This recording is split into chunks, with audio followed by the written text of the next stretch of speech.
আপনাদের ব্রাহ্মণবাড়িয়ায় সবচেয়ে ফেমাস ব্যবসা, মানে যেই ব্যবসা অনেকেই করে, ব্যবসার নাম কি?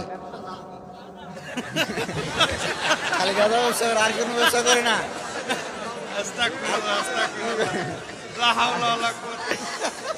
জীবনের প্রথম এরকম একটা উত্তর পাইলাম।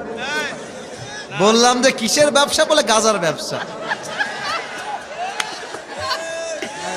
এখানে কেউ কি গাঞ্জাখোর আছে নাকি রে ভাই? হ্যাঁ, গাঞ্জাখোরকেই মেয়েরা বেশি পছন্দ করে, দাড়িওয়ালা পছন্দ হয় না যুবক ভাইরা। আর গাঞ্জাখোরকে পছন্দ করে কারা? যারা আইফোন 16 প্রো ম্যাক্স পর জন্য কক্সবাজার চলে যায় তারা।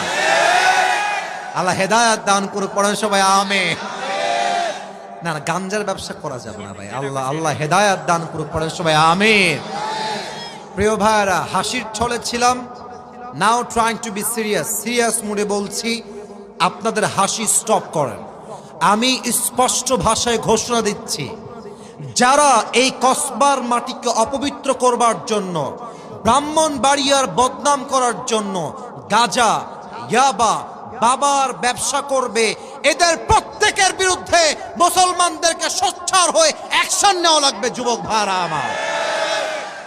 এটাকে মজার ছলে নিলে এটা কসবার বদনাম হবে। আমার এই মাতৃভূমি, এটা পবিত্র মাতৃভূমি, আর এই মাটি আরো পবিত্র।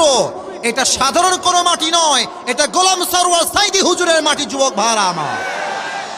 এই মাটিতে গাজার ব্যবসা চলবে না, ইয়াবার ব্যবসা চলবে না। যেই ঘরের ভেতরে কোনো যুবক বা তার বাবা বা তার যাই হোক না কেন, যেই গাজার ব্যবসা করবে তার বিরুদ্ধে থানায় ইনফর্ম করে তাকে পুলিশে দেওয়া লাগবে যুবক ভাইরা আমার। আল্লাহ আমাদের সবাইকে সোচ্চার হওয়ার তৌফিক দান করুন, আমিন। আচ্ছা, গাজা ছাড়া আর কোনো ব্যবসা কি এখানে নাই? আচ্ছা, আমি নিজে আপনাকে এক্সাম্পল দিচ্ছি। আপনাদের এখানে একটা মোড় দেখলাম, মোড়টার নাম কি গো ভাই?